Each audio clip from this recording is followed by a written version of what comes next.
cut off the stream, we still gotta go cut off that light. That's right. Starting up the stream in like And starting up the 10 Instagram seconds, live. guys. So if y'all join us yet, remind us to cut y'all off. Right. Or At we're the gonna end. forget.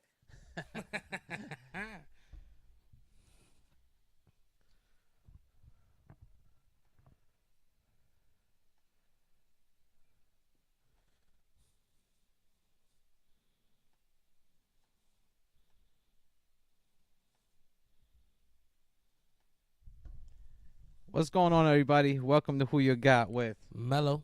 and Rado. This is a sports podcast where we talk your favorite sports debates, sports highlights, and sports matchups. And if you guys are watching the video, make sure you guys click that like button down below, man. And make sure you guys subscribe to our channel, too. We're over on YouTube. And if you guys are checking us out on Facebook, then make sure you guys follow along with us, what we got to say. Also, you guys want to check us out on Twitch. We got a Twitch out right now where we post all our episodes. We're going to start streaming some of our old episodes as well if you guys didn't catch those yet. So those are going to be going up on there. As well as we got a Patreon that you guys can go on and subscribe to, which is amazing. That's where we answer all the questions that we get from you guys. We also have some merch that we want to show you for you guys. And also, you guys can check out our personal pages. Instagram at The Iconic Dude and Mello. Mellow the Notorious. That's right. That's right. So make sure you guys go check us out right there. And what do we got this week, Mello? What are we doing? Man, if you've been listening to us recently, you already know we've been talking about NFL season is up and running in full bloom. And now we pretty much are back on track. Weekly episodes talking about the NFL season, predicting some games. You know we got to throw into who you got. Yep. And just kind of talking about just certain topics that are just hot topics around the scene, basically at this time. Exactly. So right now we just wrapped up NFL Week 2. Hell of a first 2 weeks, and we're pretty much going to go over some top storylines and predict some primetime games coming up for Week 3. Yeah, I mean, what a hell of a week 2 in NFL. And honestly, these first 2 weeks have been really crazy. A lot of unexpected things have been happening, and we're definitely going to be talking about some of it with you guys tonight. I mean, why don't we just go ahead and start off with the first topic? It's been a crazy 2 weeks in Cincinnati, man, and the Cincinnati Bengals have had a tough road. Obviously, the first week of the season, we saw what happened. It was a tight game, and then the second week again they lost in the fourth quarter, and now they come out 0-2. So what's going on with the Cincinnati Bengals? What do you expect with them going forward? And I mean, you just said it. We're basically talking about the defending AFC champions. Pretty much a couple plays away from winning a Super Bowl, if you really want to put it that way. And for them to start off 0-2 is quite worrisome. right. It seems like with that sort of team, they got a lot of young players. Obviously, some hungry players made a good postseason run. You would not guess that they would have gotten worse over the postseason. Even spent some money upgrading that O-line. But right now, it's not looking too good, and it's crazy. But the reason is almost still the same.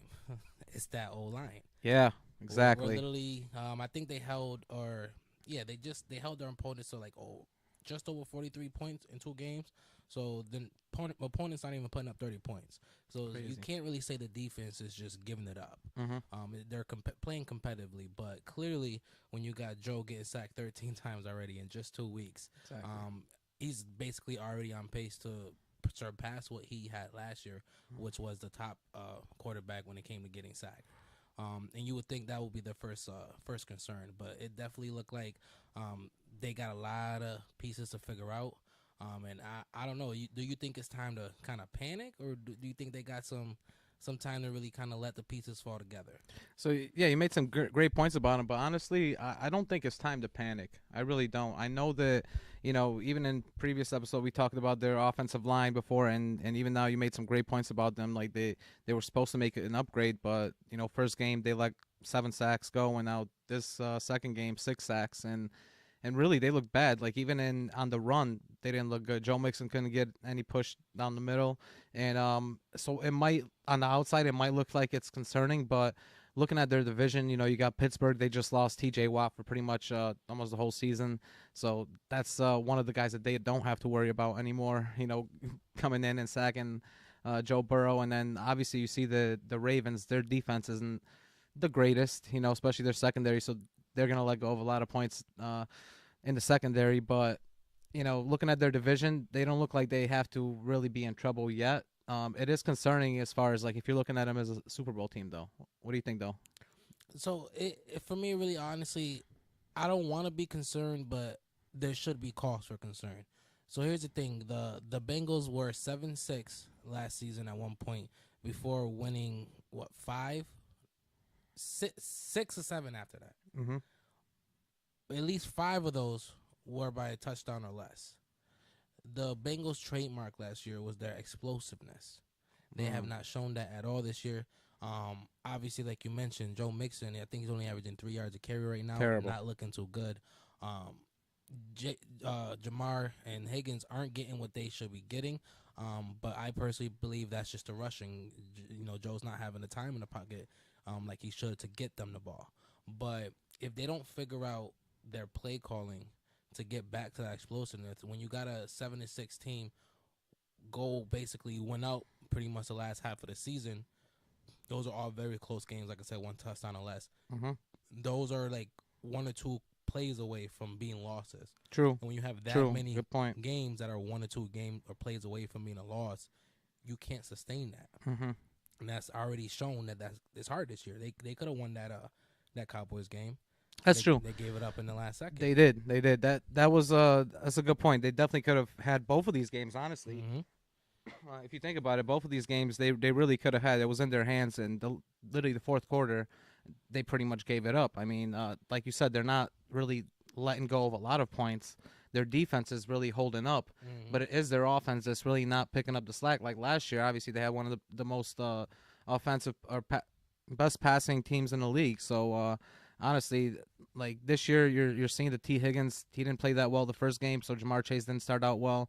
Now the second game, they really couldn't get open, and they're having trouble, getting opening and starting to get some confidence out there. But it all starts with Joe Burrow, though. Like that line definitely has to protect them. And I mean, like I said, for me, it's not too worrisome because I do think that at the end of it, they are going to make the playoffs, even if it's a wild card team. I do think that they're going to be just on the cusp of the playoffs. I don't think that they're going to be the winner of this division, though. I need to say at this point, 0-2 is hard to, with such a competitive division.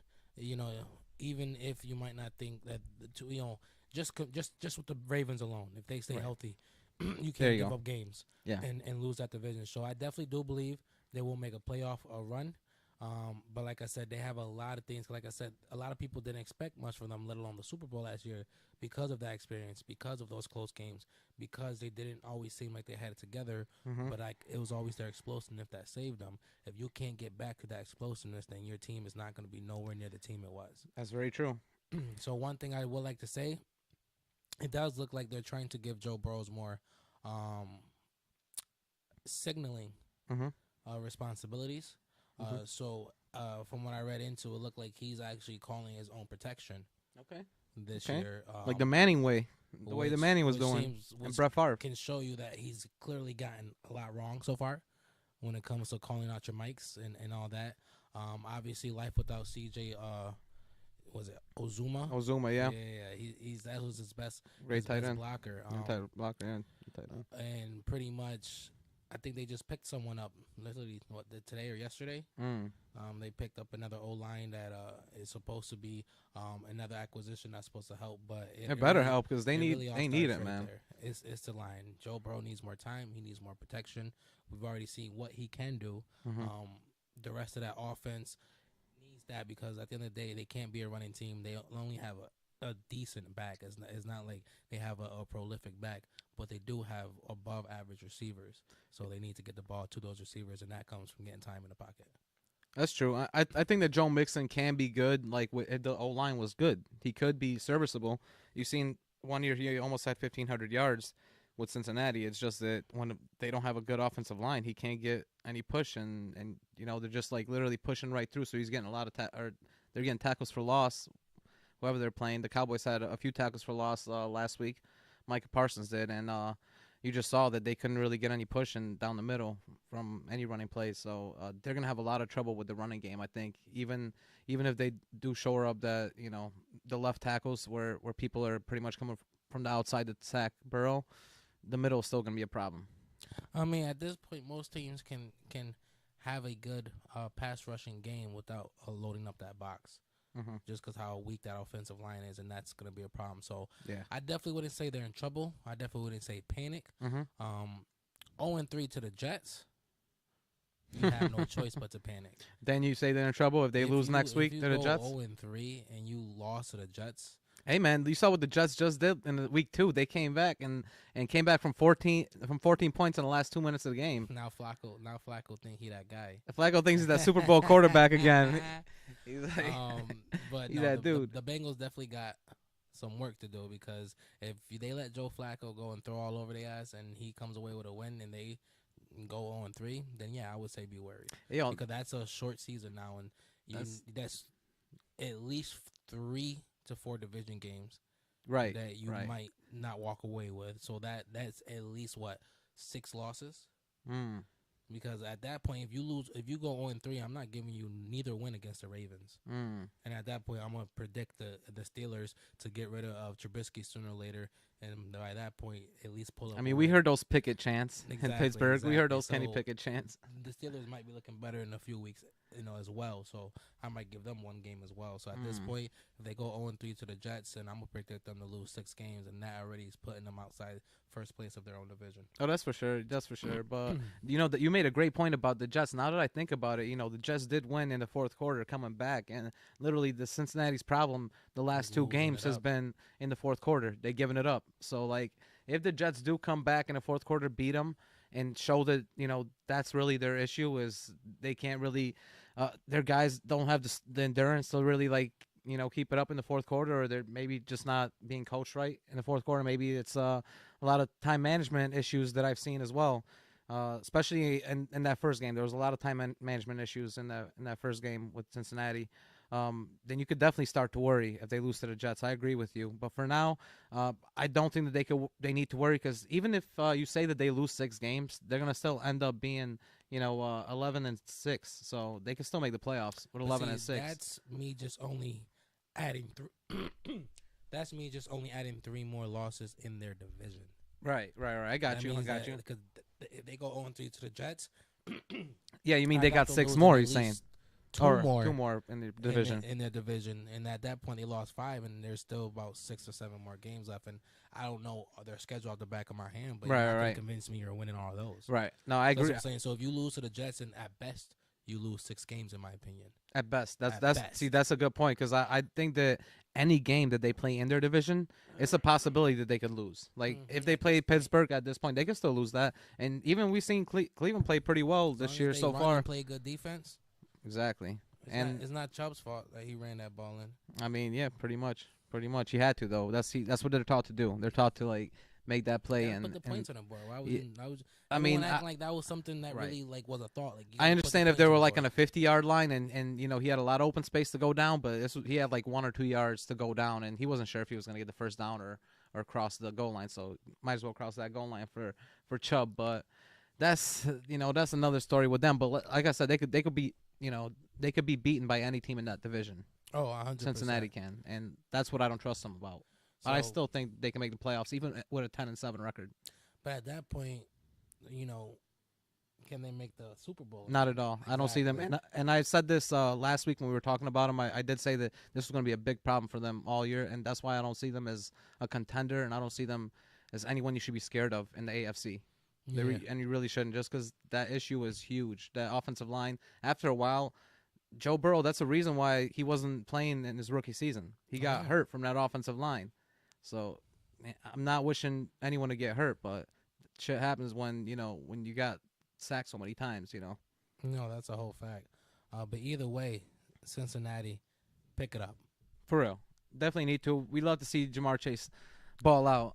Granted, I will tell you, I am happy that Cincinnati gave it up the first week, because it saved me from losing fantasy. The guy I was facing he literally has half the freaking Cincinnati team. Yeah. Like, he has Joe Burrow's he had Jamar Chase or Higgins, one or the other, the Cincinnati kicker, Cincinnati defense, and their tight end. Damn. Yeah, Well, but good thing he had it because yeah, obviously they didn't do that failed good. him. That kicker, especially, And he it's funny, missed a few of them. he was talking crap to me on Thursday night, the first game of the season, Bills versus Rams. I had Matt Stafford on my team. Matt Stafford threw 3 picks. And I'm like, all I need is for Joe Burrow to throw 3 picks, and I'm good. I can still beat you. And he Joe did. Burrow went out there and threw 3 picks in the first half. Damn. There you go. Boy, There you I was go. talking so much shit. I'm sure you were. I'm sure you were on that one though. I'm sure you were. All right, That's but crazy though. honestly, we'll definitely still expect to see him in the playoffs, though. But I let's think so. let's Yeah. move on to our next topic. Another hot topic this week is regarding Justin Herbert. There's so much been going, like every week. I keep hearing him being put in the top 3 quarterback in the league comparisons, or more the AFC.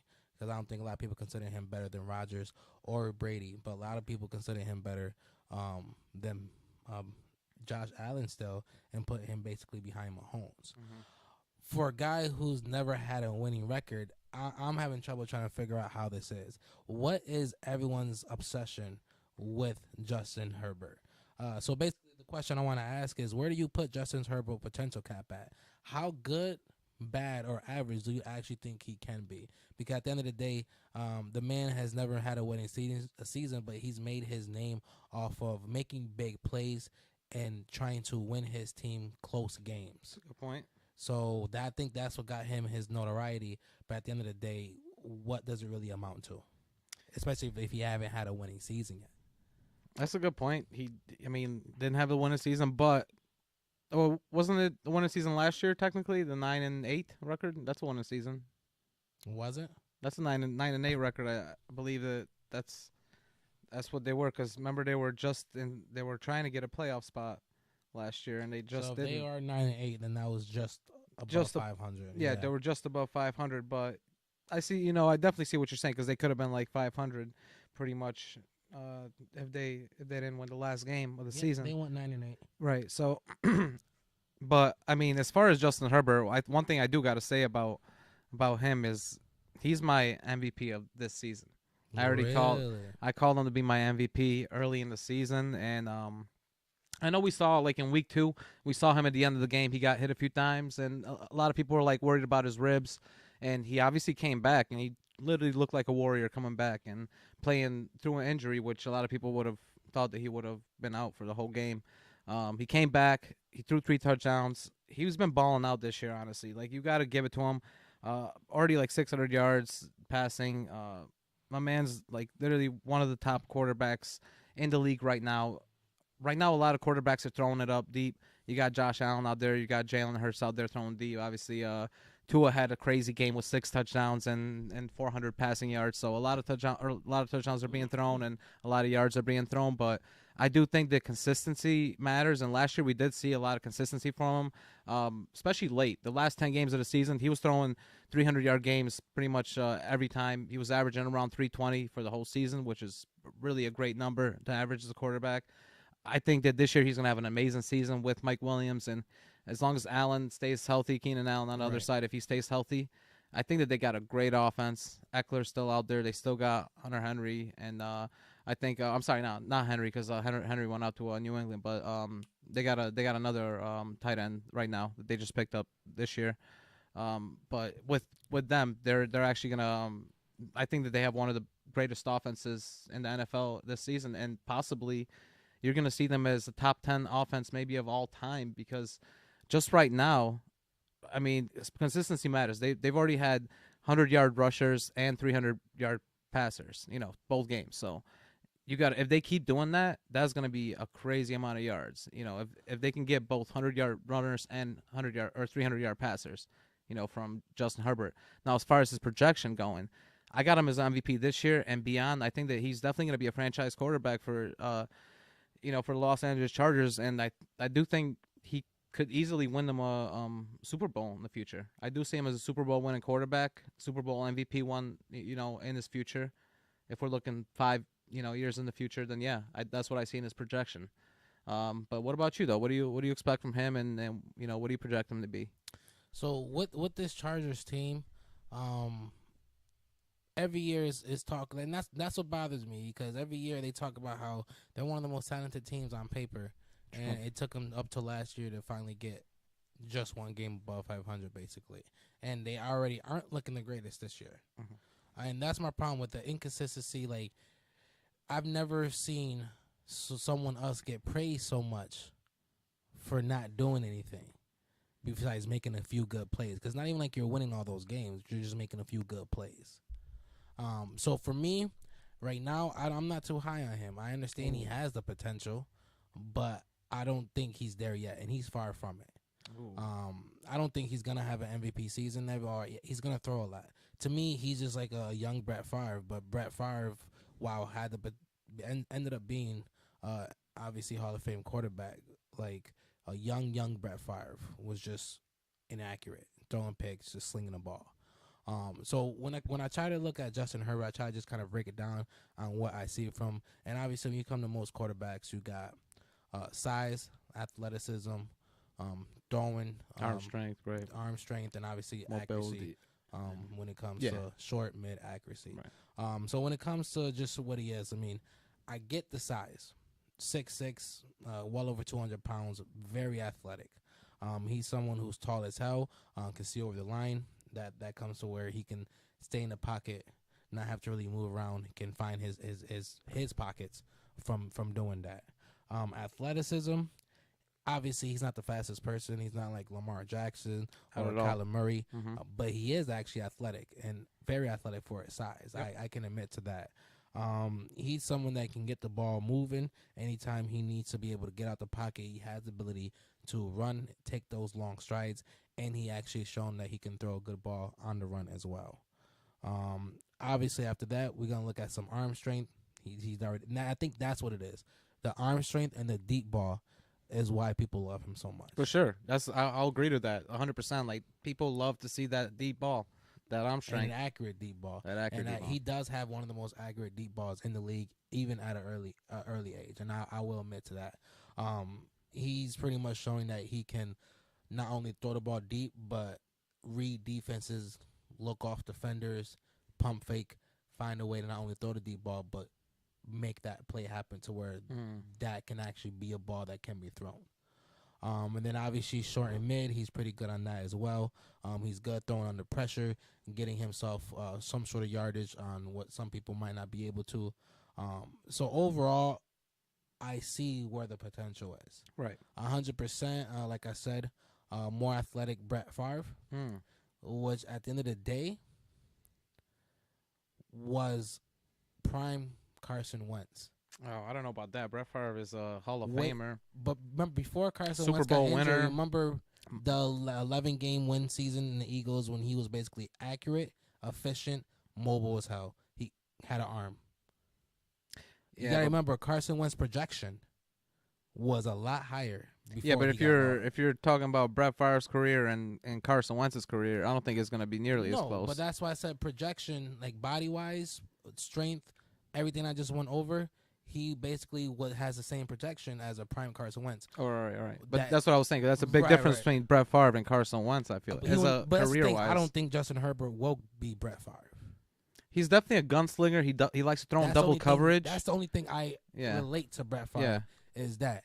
The interceptions a little bit. I can't pick a Hall of Famer that I can think that he will get to that potential. I don't see that in Justin Herbert. That's where I disagree, because I actually do see that, and I see a lot of Peyton Manning in him. I see that poise in the pocket, and I do see him. Obviously, Peyton Manning didn't have that deep ball, but early him make bad choices in the pocket. I don't know. Early in his career, Peyton Manning was, and remember, this is still his third year, Justin Herbert's third year, so he's very, very young in his career. But in his second year, he threw 5,000 yards, 35 touchdowns, and to throw 5,000 yards is pretty hard. I know they added that 17th game in there, so it definitely helps. But this year, he's already on pace to do that again. He's already over 600 yards again, and the one thing about his deep ball, it is accurate. And if you remember early in Peyton Manning's career, him playing with Marvin Harrison, that's the one thing he used to love to do, throw it deep to Marvin Harrison. And that's the one thing I'm seeing with him and Keenan Allen, Justin Herbert, that is. And I do think that his projection could be somebody like that, throwing a lot of yards, getting a lot of pass yards. If he gets over 5,000 yards in the next 5 to 10 years, then he's easily going to be a Hall of Famer. And even if he's ranging around that 400 or 4,500 range, which it looks like he can easily do. Like, as long as he stays healthy, that's the one big thing about him. I definitely think that he can easily average around 45 to 5,000 yards. But that's the thing for me. Just being able to average over 4,000 yards a year doesn't make you a Hall of Famer for me. If he never wins no hardware, no rings, barely has 5 winning seasons, and throws for 4,500 yards for 10 straight years, I don't think that's a Hall of Fame career. I'll agree with that, but I do think that this year they are gonna step it up, and I definitely think that they're gonna have a huge year. Honestly, this year the Chargers. Every year they have what they call an elite quarterback, top receivers, one of the best running backs in the league, and every year they always blame everything on their defense. I don't believe it. You're making, that's what I said. For me, throwing for 4,500 yards but only winning 7 games is empty to me. That's empty stats. Well, I mean, they won 9 games last year. No, but I'm saying, but like on average, and he won 5,000. He threw 5,000. So for not me, I'll give 4,500. him average 7 to 8 games and 4,500 yards for his career every year. I mean, I don't. That's not. Listen, I don't know. If that's the projection you're using right now, that don't scream Hall of Fame. I don't know, man. If you look at his second year of the league, that screams Hall of Fame easy. Just his second year in the league screams Hall of Fame by itself. A 5,000 yard season. Look how many quarterbacks have had 5,000 yard season. Only like 10 in the history of the NFL. So But that right there, like. But just because you throw for 5,000 yards in a season, I mean, you're a Hall of Fame quarterback. You just but said it. only- They had an extra game. I got you. Yeah. And That they definitely needed helps. That extra game to it not definitely only get helps. to 5,000, but to break To break 500 it. To break 5,000 as a record. Like to me, that's not a Hall of. Especially when you literally are set up with one of the best offense in the league, and you're throwing for all those yards and you're not winning games. To me, like I understand it's a team sport, but that like any other quarterback, they put so much emphasis on the quarterback wins or lose the game. Everyone blame Russell for not taking that last minute drive when it was 4th and something. The ball is in Justin Herbert's hands a lot. And those games that he lost or won, whether he threw for 5,000 yards, don't impress me because he wasn't always making the right decisions. And here's the thing, though. I disagree with that because last year the one thing he was known for was those fourth quarter comebacks. And the reason why their team was really bad was because if you remember in the beginning of the season, they lost Nick Bosa in the beginning of the season. And their defense was totally collapsed after that. Everyone thought they were going to have a good season in the beginning. And I think they even lost Eckler in the middle of the season, around like Game 6, until he came back right before the playoffs. And that was huge for them, though. And he still was able to go out there and throw for 5,000 yards. And I know that, it doesn't really mean much that he won 9-8, but in that division, the Raiders made the playoffs. Kansas City made the playoffs last year. And they had very similar, like the Raiders and the Chiefs were, let me say it again. Chargers.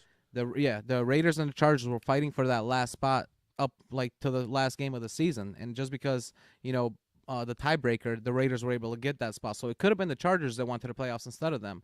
It was very close in that playoff spot. But this year, you see what they did to the Raiders already in the first game. And even in the Chiefs game, I mean, it still looked like a close game. I know they lost it at the end, and they kind of made some blunders at the end. And obviously he didn't Justin Herbert was a little bit hurt, so he didn't look like he can come back in that game. But they still played pretty good against the Chiefs. So they had 2 tough games, and they came out pretty even with these teams.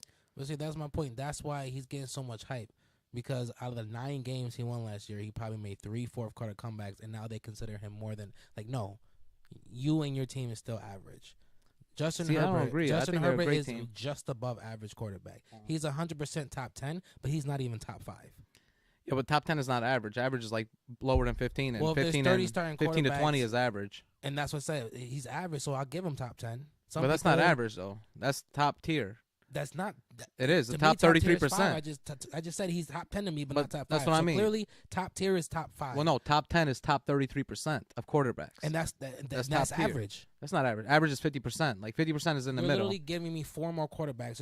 It's a league of 4 to 32. 5. That's a big swing. But I told you where I put him. I put him between 9 to 12. Oh wow, that's average. so you put him there. Okay, I thought barely. That's what I'm saying. He's not. I thought you put him between 6. 5 and 10. No, okay, all right. Barely. That's what I'm saying. Barely. See, I got him. I got him 6 right now. That's where I got him in my quarterback. I got Brady, Rodgers,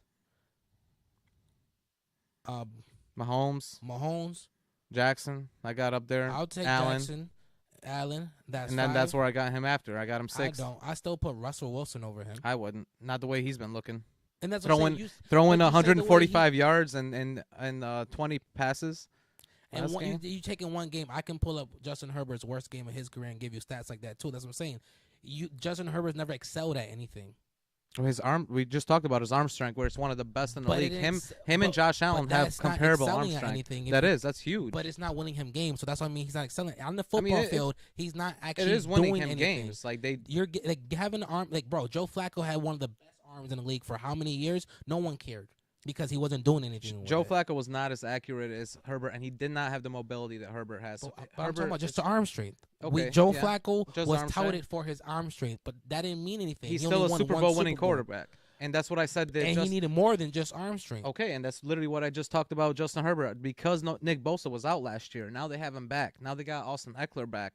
As long as they can get that offense up and running now with Keenan Allen and Mike Williams, I think he's going to step it up this year. And that's fine, but they never once got that offense up and running. That's my point. Everyone is the reason why we asked the question on what his potential is, because everyone's judging him now based off his potential. He's only in his third year. Exactly, and right now he's just above average.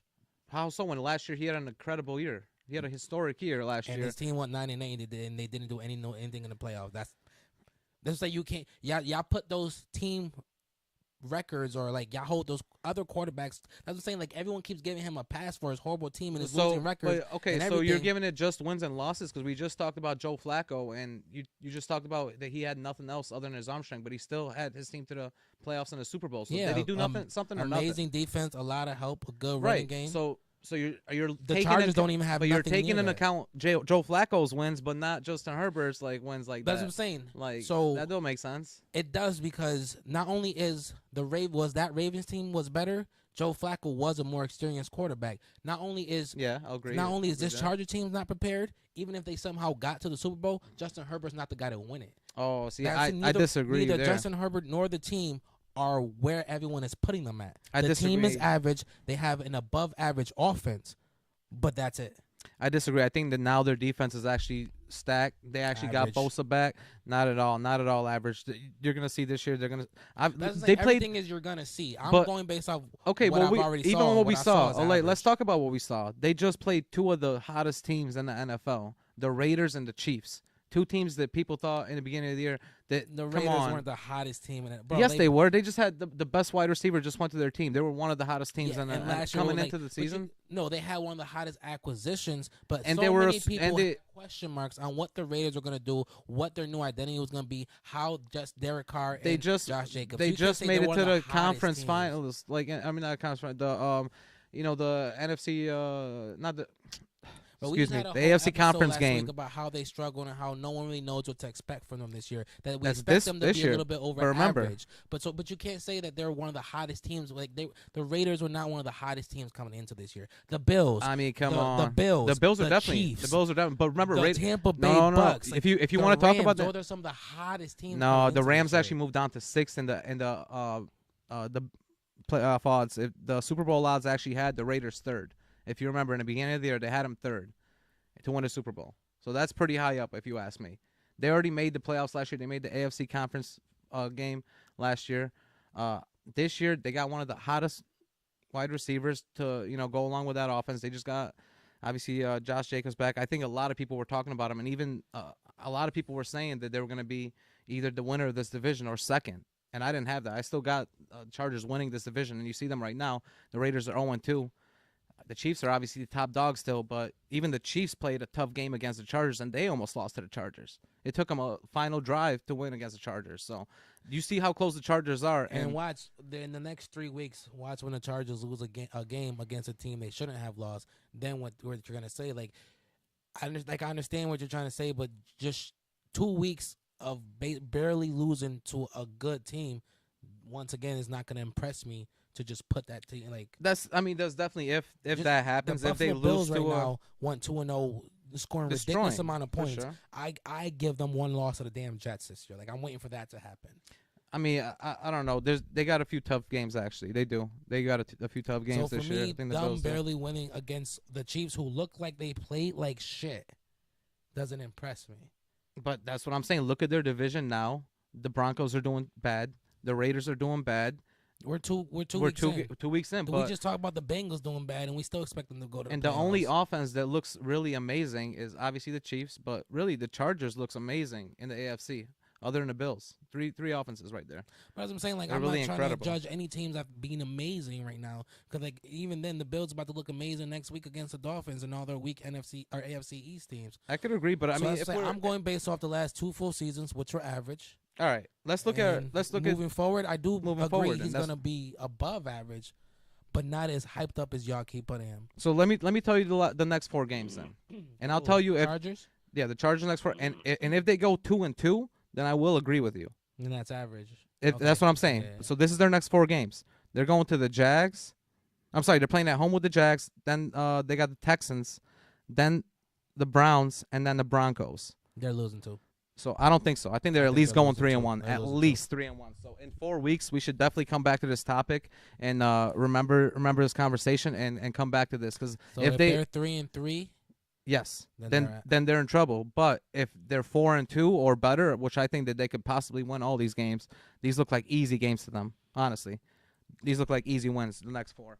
so that's the thing. We'll have to. I don't think anything looked like an easy win in the Chargers. Okay, Because they haven't shown me an easy win yet. but they played 2 of the best teams in NFL. I'm telling you, like these 2 teams were supposed to be 2 of the best. The Raiders and the Chiefs are supposed to be like 2 of the top dogs, I and mean, they just like, look, bro, you got a average Raiders team that Like, yes, you can't- they added a receiver, but like they were average last year. They didn't do anything extra. how were other they than one average person. when they were like one of the last 4 teams in the? I'm sorry, one of the last 8 teams, right? Yeah, they're one of the last 8 teams in the NFL for the championship. How was that So average? if there's 16 teams that make it to the NFL and you're at the bottom 2, you're average. No, the top 14 make it, right? And then Oh, yeah, it's 14. the top 14 make the playoffs, and then they made the next round. So the top 8, they made a top 8. So that's not average at all. They made the playoffs and they won a game. What was their winning record? They were literally 9-8, just like the Chargers. They had a chance. It was literally a tiebreaker between them and the Chargers. So the Chargers could have been in the playoffs instead of them. Yeah, and both of those teams were average to me. No I one mean- expected the Raiders to do anything but maybe win 1 game. But that's what they did. And that's the thing. So when But I'm that's talking not about average, though, but bro. that's the Like thing- that, but that's the average thing. is not making the playoffs and just being No, like average 800 to- or average to me lower. is, and that's my point. Like, the bottom barrel of the NFL is so far below. I don't consider the worst teams to be average. Well, bottom They're- barrel is like bottom 10 is to me. That's the bottom barrel. and that's fine. So to me, Average is 20 to 20, or sorry, 10 to 20. That's my. But when we're talking about playoff teams and contenders, any team that's going 9-8 making a first round exit in the playoffs to me is an average team. That's happened before. Like look at the 49ers. Average team, But they made the Super Bowl with that record. and they were an average team, They made. and which is I'm why just they saying lost that the Super Bowl. you just said that. Any team like that is not going to make the Super Bowl, but they did. Look at the Pittsburgh Steelers back in the day when they made it with that record. They won the Super Bowl, Big Ben. But we're talking about teams that didn't make the Super Bowls. That's what I'm I'm saying. just saying it can happen. It A can, team with right? that record can win a Super Bowl easily. I mean, at the end of It's the day, happened in before. any sport, the 8th seed or the 16th Nah, seed not in can- basketball. I don't agree in the basketball. I haven't seen an 8 seed win in Okay, at least but like 20, you've 30 never years. seen a last place in NFL win a Super Yeah, Bowl. you have. The That was 49ers weren't last place. they didn't win a Super They Bowl. won the division. Like But when the Pittsburgh last- Steelers were so the when- Pittsburgh wh- Steelers, and then there a was also wild card. Give me a wild card. a wild that card won did a just Super win like just recently in the last 5 years. A wild card did just win, but the one that I'm remembering is the Pittsburgh Steelers because they were comparing that team to the wild card Pittsburgh Steelers that won at 9-7. Remember this was before they had the weeks at 17 and they had only 16 weeks, so they were 9-7 when they went in Pittsburgh. I think this was 2004. And they won with Ben Roethlisberger, Oh, okay, and so he won it. One did. Yeah, happen one happened like in recently. the last 5 years. So, but I'm gonna tell you these teams that won, and you tell me I'm what just- the I'm tell just me saying, what the like- difference is. But you tell me what they have. 2020 Bucks, Okay, yeah. Hall of Fame Wild card. quarterback. Well, that means nothing to me because Justin Herbert will be that in the But future. they already had a Hall of Fame I quarterback. feel you. No, I feel you. Okay, I feel you. 2011 Green Bay Packers already had. Hall Yeah, of but he's Fame not. He quarterback wasn't a Hall of established. Fame quarterback at the time. But Remember, in he 2011. That was come on now. that He was wasn't his even. prime. That was the first Bro, Super that Bowl he was- won. Yeah, and everyone knew what he was at that point. Nah, cause You're not gonna it tell me wasn't. 2011 he won a Super Bowl that he wasn't already considered. Like that was a year he literally won his Super Bowl. You're not gonna tell me that no one was considering him already to be He a was Hall of Fame considering quarterback. one of not a Hall of Fame at that point, but definitely one of the best in the NFL at that point. But at this point, we already know that he already moved to that Hall of Fame. Exactly. Before that, the Giants. Say what you want, Eli Manning. Come was a Hall on, of Fame and you want to quarterback. compare Eli to Herbert? I think Eli and Herbert could have very similar, if not Herbert could have a better career than Eli. But that's the whole point. Everyone thinks, but he hasn't shown anything besides throwing a lot of yards. But Eli had a good arm too. No one never thought he was a Hall of Fame quarterback until he won a Super Bowl. So if you're telling me that's what Herbert is, then so that's what I'm telling you. If he never wins any hardware, he's not going to be a Hall of Fame quarterback. Here's the thing, though. We're looking at this guy in his third year. Remember, do we think Josh Allen is a great quarterback? Do we think he's going to be a Hall of Famer? Yes. He's only in his fourth year. He's literally done almost the same as Herbert. Literally, almost the same. If you look at his stats, career stats, look at that. Almost the same. And Josh Allen does have an extra year to Herbert, though. That's if one Josh thing. Allen got picked up by the Jets instead of Sam Darnold, we would never be saying that Josh Allen would be a Hall of Famer. And that's what a lot of it is the system, for sure. Where he's at in the Chargers, I think it's an average team with a just above average offense, and I don't think he's gonna get like he like that's what I'm saying. What I've seen from him in the Chargers team isn't me thinking, oh, they're just gonna they're just gonna be average. And I think he's gonna be average with them. Like I said, we're gonna have to see and let me just bring back those games again because I forgot to give you the fifth game because just until their bye, they got to bye eighth week. Right? They got to bye in the 8th week. So this is their next 5 games: the Jaguars, the Texans, the Browns, the Broncos, and Seattle. So they could easily go 5-0 if they wanted to. I think they're going 3-2. Wow. I don't know. I think that they could do better. And We'll especially they're going to need to because in this division, they're going to need to do good. Yeah. If they want to keep up with the rest of the teams, like obviously Kansas City. But this is a good topic. We're definitely going to have to come back to this topic later. At this point, we have to. I think we're going to just closely gonna monitor the hell out of his not even career, but this year. Every 2 games, like, see what I tell you, trash ass motherfucker. All right, we can't do that, but I'm promising you, though, if he gets the MVP, though, you got to give it to me, though, because you were talking like he's trash or he's nothing. Like, and honestly, I'm just talking like he's average, while everyone else is talking like he's above and he's prolific. But like I said, there's people. Literally yesterday, the commentator during the Bills and Titan games literally mentioned that Josh Allen has just a little bit more to catch up to Herbert and Mahomes. Are you fucking kidding me? Maybe they're talking about arm strength, No, they were just talking about overall. Probably overall. I don't agree with that because I think I've heard that before, and that's what I'm like. That's what I'm like. I want to have this conversation because what is their obsession with? Yeah, I don't agree with that because I think right now in this moment, between week 2 and week 3 in the NFL, Josh Allen is the best quarterback in the NFL right now. And truthfully, I want to agree, but for me, it's just Mahomes' hardware. Yeah, but at this point, I still see the rushing that Josh Allen had. Truthfully, let Josh have another good year, a good playoff run, and a deep playoff run. After this year, there's no denying it. Even if you don't win the Super Bowl, there's no denying it. But honestly, if MVP goes to Justin Herbert, like I think it's gonna go, you got to give it to me, man, because that's a big if. Like a lot of people didn't see that coming. Immensely surprised. A lot of people didn't see, and I promise you, they're gonna do better than the Raiders this year, and I do think they're gonna be on par with the Chiefs, because if you remember, in our previous episode, we picked our each division. I actually had the Chargers above. I had them above the Chiefs. So we'll see, though. We'll come back to them for sure. And it's a great topic, though, to have. Yes. It's a really interesting topic. And honestly, going from one quarterback that was almost out, Justin Herbert, he almost went out week 2, to another quarterback, Dak Prescott, that went out week 1. It was a terrible injury by Dak Prescott and the Cowboys. They had a really tough time. And week 2, they actually came back and, it was a close game, and my man Cooper Rush came in for Dak Prescott. So talking about the Dallas Cowboys, what do you think is going to happen with them, and how far can the Dallas Cowboys go without Dak Prescott? I think they can survive. They just have to really hone down on a lot of things. First things first, they need to just go back to what their strengths are. I understand you probably don't have the best offensive line in the game anymore, but at the end of the day, why you're not relying on your strengths when it comes to running back, receiver, and tight end makes no sense on offense. I know it seemed like last year with the new offensive coordinator, they were trying a lot of new things, but clearly it didn't work. I'll be honest. Ezekiel Elliott looks like he fell out of his heydays, but at the end of the day, clearly with Dak gone now, that's the one person they're gonna have to lean on the most. Him and both, honestly, Pollard hasn't looked. Neither one has looked up to par this year so far. I think Ezekiel was averaging 5.2 yards a game. 5.2 yards a carry. Damn, that's pretty good. Not this year. But Yeah, last year I remember. Yeah, I remember. And Tony was good, only though. getting 1.3, but at that point they were feeding him almost just as much. And he was finding the ones that broke away a little more often. But pretty much, we understand that they're facing injuries to linemen. Like I said, they don't have the best line anymore. But without Dak Prescott, they literally have no choice but to really push forward on finding a way to get Ezekiel Elliott going. Right.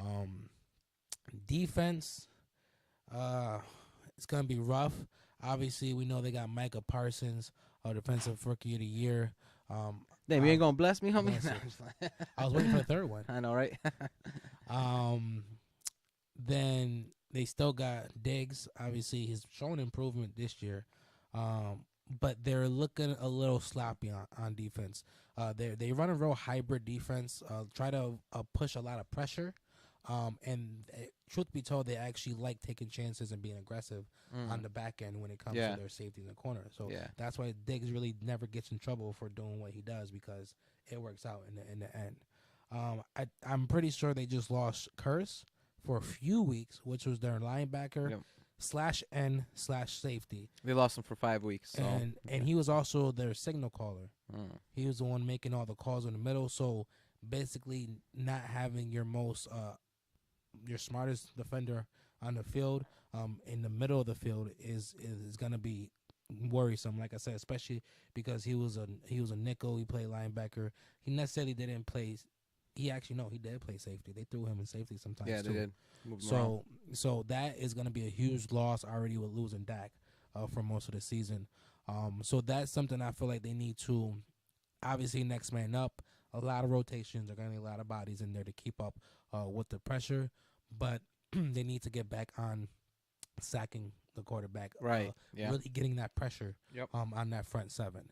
And obviously that comes with Micah Parsons, defensive rookie of the year. Yep. I think last week he had 2 defensive stops that were crucial that Dallas couldn't capitalize on offense.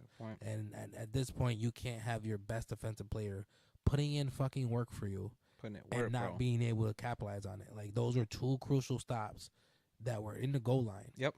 And their offense couldn't turn that into nothing. And that's worrisome, because at the end of the day, they're going to struggle, but they're already doing what they're supposed to do on defense, and truthfully looking better than last year until Curse got injured. Yeah. Even last week, granted, it was a hybrid style defense that they played, but they definitely Diggs definitely did a good job blocking Jamar Chase. Yes, he did.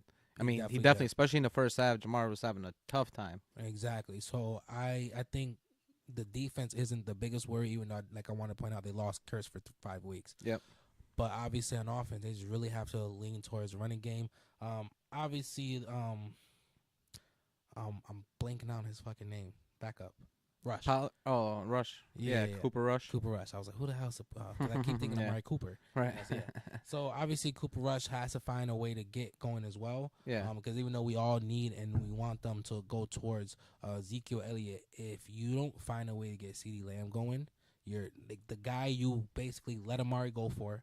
Make sure you publicly stated he's your number 1 guy. He's gonna be that new guy, and he has been looking not even close to up to par for now. I think 11 targets. Yeah. I'm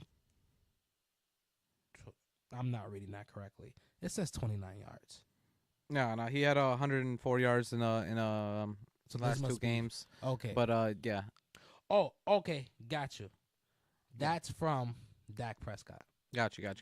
So right off the bat, obviously Dak got injured. But see, I was gonna say Cooper played pretty well. Cooper's playing better. Cooper played pretty good with him in the second week of the season. Cooper looks better, but right off the bat, if that first week, your 1-2 connection was not looking too good, and it was between both miscues, Yes. Yep. misdirections, bad throws. So Also missed obviously, catches. and Two missed miscatches. catches So by that's what I'm T.D. saying. So Lamb. the Big missed first week, catches. the whole offense looked in shambles, and I will give it to you. CeeDee Lamb looked a little better last week. He did. But at the end of the day, he's now the main guy getting double teamed, getting all those coverages. He needs to be a lot more consistent because Yep. they also got a lot of injuries right now when it comes to, I think, Michael Gallup and Yep. Gallup's James injured. Washington are Yep. still injured until at least mid-season. Yep. That's very true. So I need him to pick it up more. But other than that, good thing I will say that allows me to have faith in them is their penalties. Oh yeah, low penalties this year. They didn't have no penalties last week. That's huge because And that's very huge. They were very undisciplined last year. I had the second most penalties in the league, right behind the Raiders. And not just that, the last 3 years they've been like top 3 in the league in penalties. So as long as they can lean in the run, find a way, and I know it's going to be hard to lean in the run, but also get CeeDee Lamb going. But that's how you have to do it. Right. You have to lean into the run, which will get CeeDee Lamb going. So they'll start loading the box. Defense is actually pretty solid. They just have to work on that discipline, which with the penalties, which look like they have been. And then obviously just make sure that your team just kind of can hold itself together until your injuries come back. Right. But That's a good basically, the question is, like, can the Cowboys survive without Dak? I think they can. Yeah. Worst case, I still think they can make the playoffs. Right.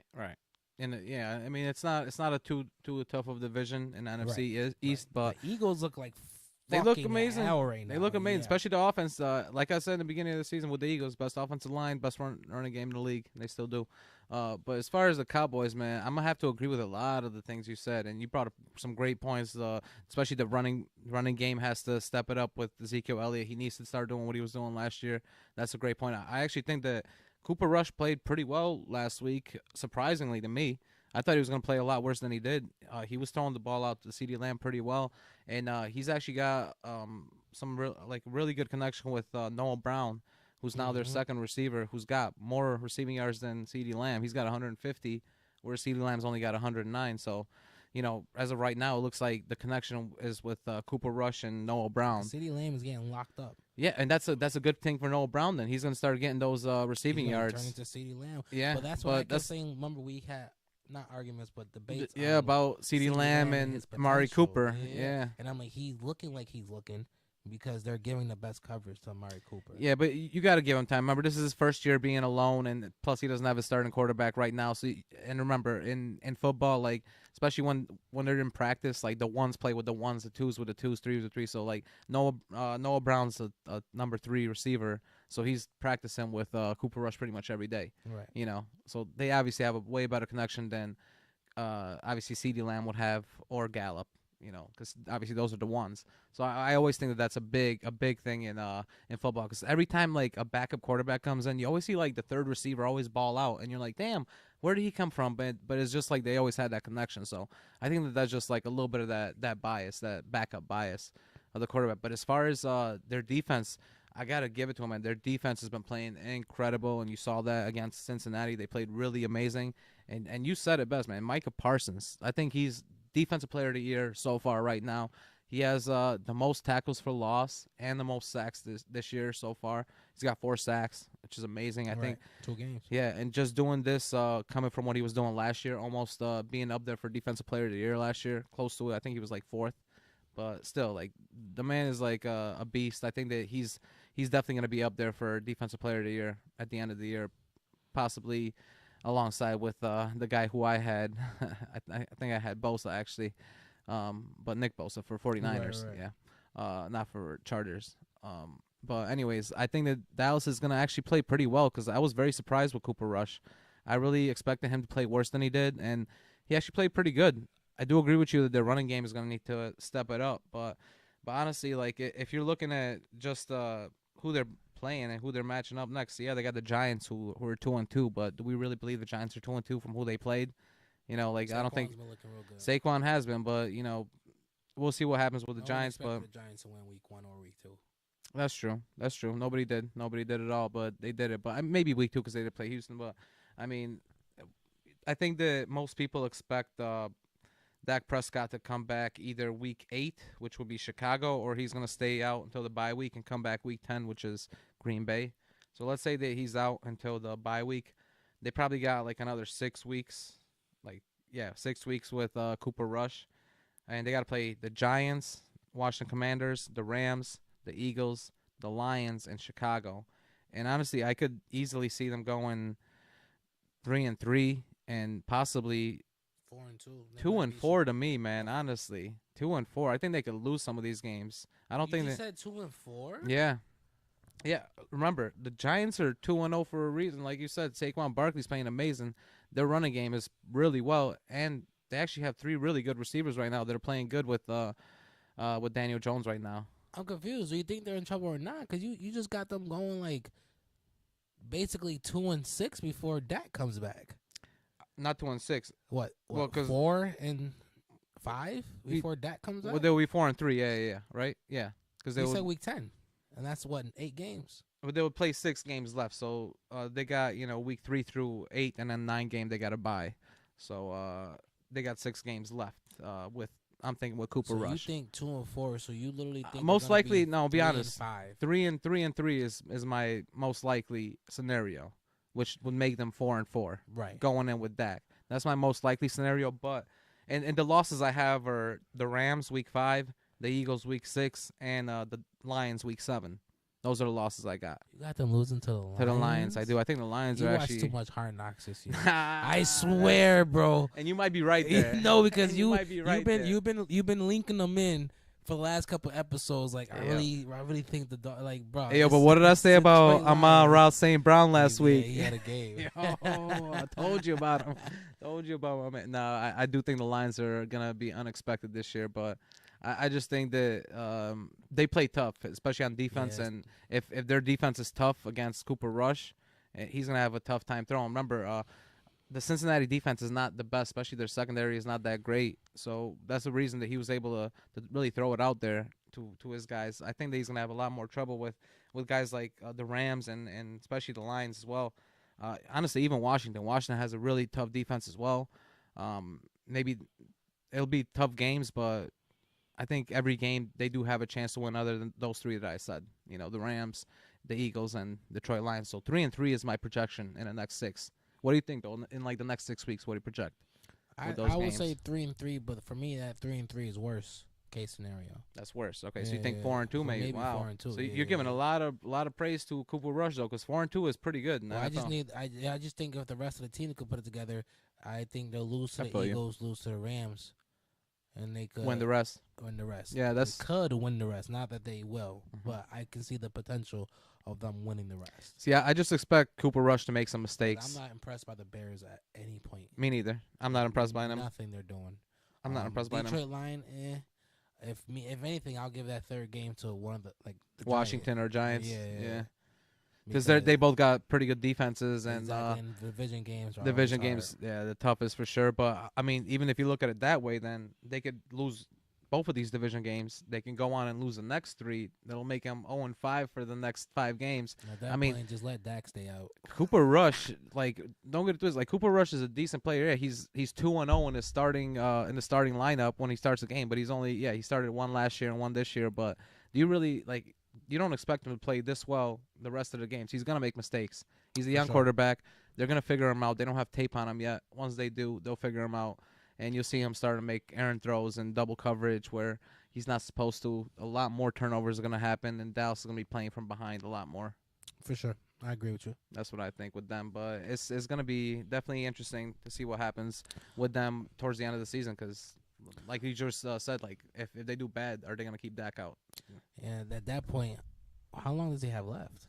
I mean, supposedly, on his contract, he's got a while now. He's got a while. They might want to keep him out for the rest of this year because I think he got 2 or 3 more years left. Yeah, he's good. They paid him. Mm-hmm. Yeah. So either way, man, we're praying for the Cowboys. That's all. Ray, we're praying for you and your boys, man. I don't know if I am, yo. Nah, I like them boys. I like them boys too. I don't know. I'll be honest. I don't know why people actually hate the Cowboys. I don't mind them. Now it's just their fans, bro. But that's the same. But you know what it is? I feel the same way about the Bills. Bills fans I love the Bills. I can't stand their fans. Oh, they're on the same boat. They haven't won anything in 30 years. So just like the Bills and the Cowboys, they haven't won Always anything in talking 30 shit, years. thinking there's something, So- just running their mouth, hanging on to the Cowboys hang on to their few rings, and the Bills hang on to their few Super Bowl losses. That's true. That's true. But, But speaking of the Bills, though, like let's talk about them real quick and going on to next week, going on to the third week of the season. Since we just did a little preview of the second week of the season, we're gonna transition over. Who you got, baby? Yeah, who you got? Real quick, the Bills and the Dolphins game. The Bills are going down to Miami this week, and it's gonna be a tough game. They're both 2-2. Obviously, you saw what 2-0, and you saw what Miami did to Baltimore. Aren't they the only ones left? Oh, no, there's 3 2-0 teams. You got the Chiefs as well out there. Okay, so the only ones playing each other. Yeah, Gotcha. and honestly, like the Miami Dolphins had an amazing game against the Ravens last week, came back and won, in an incredible win with Tua had 6 touchdowns. Obviously, you saw what the Bills have been doing. They've been really tearing up the league the last 2 weeks. They look like the top dog in the NFL, but what do you expect from Miami and Buffalo this week? So first week Miami came away with a win, but played a very bad offense, but a good defense. Second week, walked away with a win, played a very bad defense, good offense. The fuck you gonna do when Buffalo shows up? They don't have a bad nothing. They got both good defense they and good got offense. prolific defense, prolific offense, and quite frankly, from what I've seen from the 2 games I watched this season, even the fucking special teams is good. Do you see the fucking how many turnovers they had against the Titans? Like all 3 facets of the ball, they're looking prolific. And right now, I know Miami's feeling themselves. You got a couple of elite, receivers on each end. Both got 2 touchdowns, 170. But the Bills secondary is about to have a fucking field day, picking off dumbass throws that the Tua's gonna throw because Von Miller's in his fucking face. Yeah. So I can't wait to the game. I'm gonna be there Sunday watching it. It's been hard because I keep telling myself I'm trying to root for the Bills this year. Hometown team. All my friends and family are Bills fans. Yep. First week it was hard because I had Matthew Stafford on my team, on my fantasy team. So it was really hard to root for the Bills when this motherfucker's throwing a pick to everyone in blue. This week, still hard because I had Derrick Henry. Damn. On my you team. wanted him to do good. I want the Bills to win, but stop stopping my players. Like, damn, every time I'm playing somebody, I got to play him? Every time. This week, I have Tyreek Hill in a few leagues, but not like the one. Because the one I'm playing is we're all basically watching the game together. So like, I'm playing against my homegirl next to me or playing against my homeboy. So that league is the one where like we really kind of keep with each other. No one's playing the Bills this week, so I get to That's good. Yeah. enjoy the game. You get to just enjoy it without having to worry about like, somebody going off. Every time Josh Allen threw a touchdown, everyone's around me cheering, and like I'm just sitting there with a salty face because the person I'm playing, not only do I have Derrick Henry, she has Josh Allen in the Bills defense, and I'm like, oh my fucking god! Every time. That's wild. So I am excited to watch this game. I do hope it's going to be a competitive game, but I do definitely think the Bills are going to walk away with the win. And truthfully, while Miami does have a way more explosive offense than the Bills had to face this season, it's weird because you would think the Rams have a more explosive offense, but without anyone next to Cooper Kupp, there's no Allen Robinson wasn't playing. Like, there's no real explosiveness. So the Bills will have to deal with explosiveness coming out of Miami, and that will be different. But goddamn, Von Miller pickup really just seems to be paying off so far. And that was a big reason why Derrick Henry couldn't get going yesterday. Yeah. So I think it's gonna be a spanking. And with the Miami defense, I will not even gonna lie. I want to say 35 plus. Wow. Because for me, for them to drop 40 on the Titans defense, I can easily see them dropping 40 on Miami. Okay. Especially if they're going back and forth. Yeah, if they're going back and forth. To us, But so you think it's going to be a spanking or you think it's going to be a close game? Close game in the first half. Okay, and then they're going to pull it off like, what, by like 15, 20? Yeah. Got you. So Bills Honestly, by 20. just like the last 2 weeks. Yeah, they pulled it off. Rams and Bills close in the first half. I think tied. Well, Titans wasn't that close last, week 2. Yeah. Halftime. Yeah. So it was Literally. pretty close. It was kind of close, or I think they might have the Bills thought it might was have scored. 14. I think the It Bills was might a have 14, scored yeah. right before. Yeah, Like or like on 17-7. so, It yeah, was they 17-7. they That's what it scored was, right yeah. before. But even then, that's still not a bag. It's a 10-point True, game. true. Now you're getting blown out by 30. Yeah, Like yeah. definitely. So in this the second half, the Bills like they don't take their foot off the gas pedal. No, especially this year, it doesn't look like It they don't- are. because they know their mistakes. This is I think and that's why I backed them to go to Super Bowl this year. I finally think they're past those growing pains. To where like now, granted, I'm still talking shit to all my Bills fans. Like they're gonna give up a game to the Jets or Oh, they will. to the Patriots. They do that all the or time. The Jaguars. They Like, do that all the time. They are, but this year I do think that they finally got past that perennial hump where they're beating themselves. Right. So, Yeah. No, I totally agree with a lot of things you said, except the finale. final score. Yeah. I don't agree it's gonna be a spanking. I think it's gonna be a close game, and just because they are playing an explosive offense, probably one of the fastest offenses in the NFL.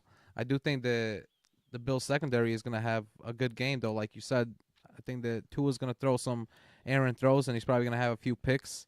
Micah Hyde is probably gonna get one, and I do expect both offenses to go off, though. Both offenses have their their explosiveness there. Obviously Diggs can really go off at any point, and Waddle and Tyreek Hill can really go off at any point for Miami. But I think I expect this game to be in the high 30s as well. But I'm saying like 35-31, and I do expect the Bills to win it. I think it's gonna be like 40 something. Like I'll probably tell you what.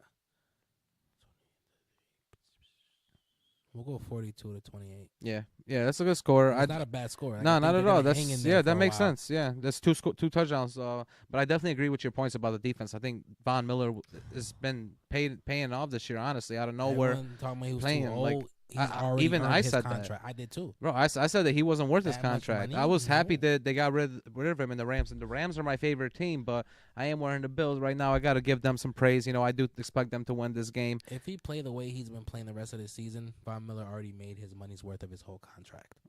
Nah, That I don't might agree be with no that. exact- but it- 'cause That's if a you think 4-year about it, contract. But Nah, if he plays how he's playing, that he's was not their playing only- worth 80 that million. That was their only missing Super Bowl piece. If they win a Super Bowl and he's a big piece for them, then But possibly. that's my whole thing. Yeah. If he plays how he's playing, Yeah. they're winning a Super Bowl. Got you. If they win that Super Bowl, then yeah. But if they don't, then I don't think Because so. They just need they need White back. Right. Travis White. Yeah. The secondary's looking Yeah. phenomenal this Micah year. Hyde's playing amazing for sure. Also Pryor. Yeah. Pryor. Playing good. Linebackers are looking good. Freaking one of them got a Tremaine Edmonds balled out. Got a stop. Got a fumble who's yesterday. The one that got the pick six. I think that was Tremaine Edmonds, wasn't No, it? his name is No, like, never mind. But Makona or something like oh yeah, that's right. that. I don't know. Actually, I really don't know his name. That's right. I keep forgetting. I do remember that. I But remember it him was- saying that. Yeah. I remember him saying that. McCollum or something. And then obviously just having Von Miller on that line just pretty much seals the deal. Got you. Yeah. I mean, I expect them to win. Like I said, I do think it's gonna be a closer game, though. I think it's gonna be a one touchdown game. But either way, it's gonna be close for sure for me. For you, not so much. You think that the Bills are definitely like top dog. I see them that they play two far easier teams than the Dolphins played, and I just expect the Dolphins to be ready for them. And I do think that the Dolphins have some offensive schemes that are not everyone can really expect. It's Milano. Matt Milano, was it? Milano. Okay, That's yeah, what yeah. got a pick six. Okay, yeah, nice. Matt Milano got a pick six. Good for him. Yeah, He's but a either beast. way, we expect the Bills to walk away 3-0. Yeah, for sure. Both of us do. But going on to the next one, a lot of people didn't expect this team to do as well as they're doing. I mean, the Browns, they lost last week to the Jets, but they're 1-1 with a backup quarterback right now, Brissett, and then you got on the other side the Steelers, who got Mitch Trubisky, and people in Pittsburgh are yelling Kenny Pickett, Kenny Pickett. So what do you expect from the Steelers and the Browns this week? So this game is it's crazy because both teams are 1-1 for very different reasons.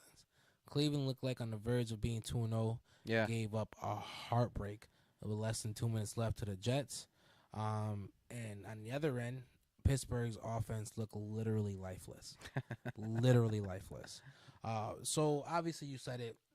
The crowd is pulling out their pitchforks, calling for Trubisky's head. They all want Kenny Pickett in. Pretty much, I don't expect Trubisky to last long. I never thought he was gonna be that guy, anyways. Yeah. But at the end of the day, sometimes it is a little better to go after the maybe 2-3 year season vet that know a little bit more about the speed of the NFL Right. than the rookie fresh out of college. Right. But he's not really showing that he's actually, doing anything. Right.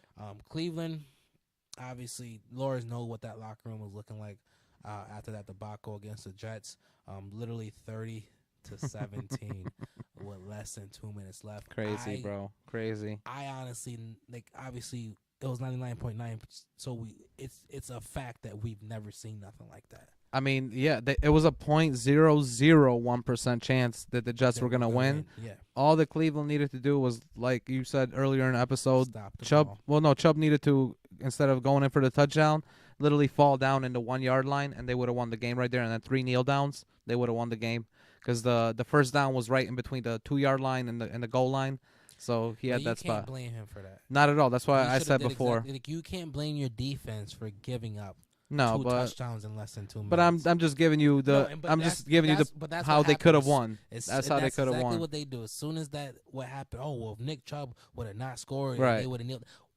Realistically, what football team is going to do that? See, like I said, no, they do that a lot. They do that when 30-17 when you're right outside. No. End zone. Here's the thing. I'm first. Like, you're not even struggling again. Well, it wasn't 30-17. They were only up by 1 touchdown. But teams will do that if you're at the 50-yard line. When he scored, yeah. Or if you're at the 50-yard line, they will go in and just get a first down to go and kneel it. They're not going to score it. Like, even if you have that open space, I've seen running backs go down and stop the clock. Keep the clock going. Instead of going in. So I'm not even going to front. Not with one score. There was a Devontae. I've never seen a football team only be ahead by 1 touchdown. I have. And decide not to score. No, that's Devontae Freeman a few years ago. Like this was a big play. Devontae Freeman and the Falcons were winning, and they were up by 1 score, and he literally had an open field. They were on the 40-yard line. He had an open field to go inside and get a touchdown, and he just went down on the 20-yard line because he knew that the time was going to expire and they were going to kneel it if they had a chance. And that's happened a lot. No, but there's never been. I've never seen a team be that close to the end zone, only up by a touchdown, with less than 2 minutes left. Oh, you mean like decide to be like, let's not score. That's the better choice. Got you. No, because with less than 2 minutes left, that's what I mean. No, that's where I agree with you. The best decision is to score and be up by 2. That's where I totally agree with you. That's why I was saying that this would only work if they were in the 50-yard line, way farther back, and you got yards. That close to the end zone, you got to score. You got to score at that point. So it was ridiculous. And crazy offensive. Crazy kick by the Jets. I mean, they did get onside kick. Just to get that ball back. So that was a little bit of luck too. Special team defense. Yeah, and luck. Like that's so many. Like, you can't even blame the offense for doing what they're supposed to do. Put points on the board. Yeah. Yeah. So, but obviously that's the one thing everyone's gonna look at. So going into the Steelers versus Brown game, we gotta talk about who you got. Right. We already know what's gonna happen. Steelers are gonna play like shit. Browns are gonna use they're averaging over 55% usage on just Hunt and Chubb. Running backs, They're baby. gonna Running run backs. Fuck out the ball. Steelers, while they have that, that curtain, iron defense, like it's not there. They're missing T.J. Watt. They just lost T.J. That front seven is not what it's supposed to be. So I definitely expect the Browns to try to just run through it. But I will be honest, it's hard to judge this game. Yeah. Because you don't know, like, the Browns could not do well. Yeah. Like, I've seen that's for sure, yo. I've seen them have these 2 running backs with no quarterback for 2 years now. Even last year, there were certain games where they you calling Baker Mayfield no quarterback? But you know how I felt about this man. I've been trying to send his ass to the fucking. He should have been in the C League, yo. Bro, he should have been in the CFL 2 years ago. Johnny Manziel. Damn.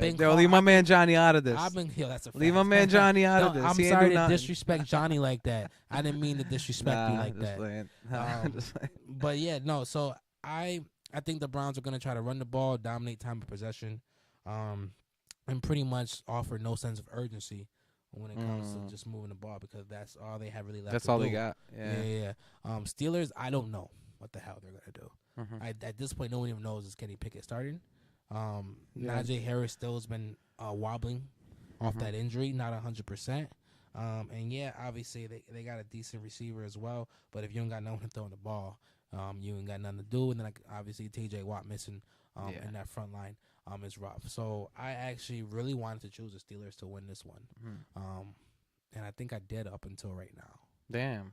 Wow. But then I realized with the Browns' rushing attack, I just don't see how the Steelers could stop it. And with the Steelers showing us nothing good, I don't know. So I wanted to have it 24-21 Steelers, but I'm actually going to have it 24-21 Browns. Browns. Wow. Yeah. I mean, just talked myself. I know you talked yourself into it. It sounds like, I wrote this down before, though. Damn. And picked the Steelers.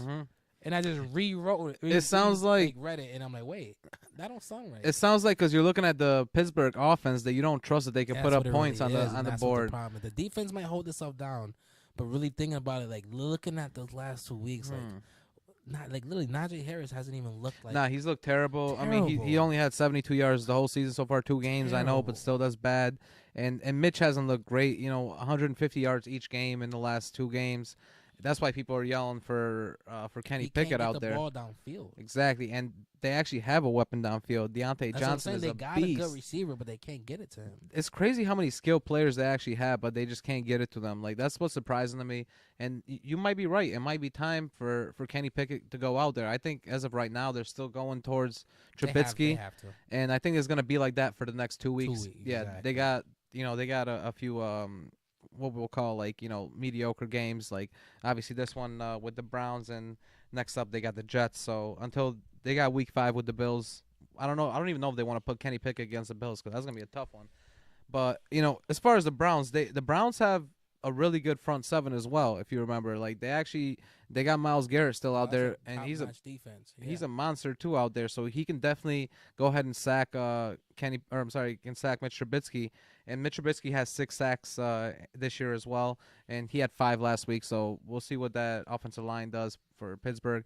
I just don't trust their offense, just like you. I think you made some great points. I think the Cleveland running attack is just monstrous right now, even though their passing attack might not be the best. Amari Cooper hasn't really been doing much over there. He needs to step it up a little bit for them. And they just haven't been throwing the ball deep downfield. Jacoby Brissett really hasn't been throwing it downfield. But you see what Chubb's been doing. Right. Being a beast, and obviously you got Hunt. the best 1-2 punch in football, so you don't necessarily need to throw the ball downfield. Yeah. But when you got 2 run-centric teams that are both defense-minded, yep, they're basically the same exact team, except for one team has a weaker passing attack. Yeah, definitely true. That's definitely true. And that's the Steelers. The Browns have a little bit better of a defense. Yeah. But then they defensive-minded, run-centric, grit and grind. Let's play hard defense, run the ball down your throat. The only difference is one of them have a better passing attack. Yeah. And see, I would have said the Pittsburgh would have had a better defense if T.J. Watt was still there. Yes. If he was still there with Bush, with Devin Bush and T.J. Watt, and with Minkah Fitzpatrick was one of my favorite Especially corners. With the coaching. Yeah, for sure. Having Tomlin on top of all that will definitely make that a better defense.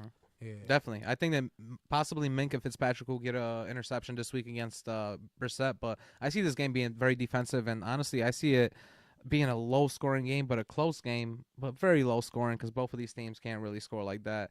Honestly, I got this one 17-10. I think it's going to be very low-scoring, yeah.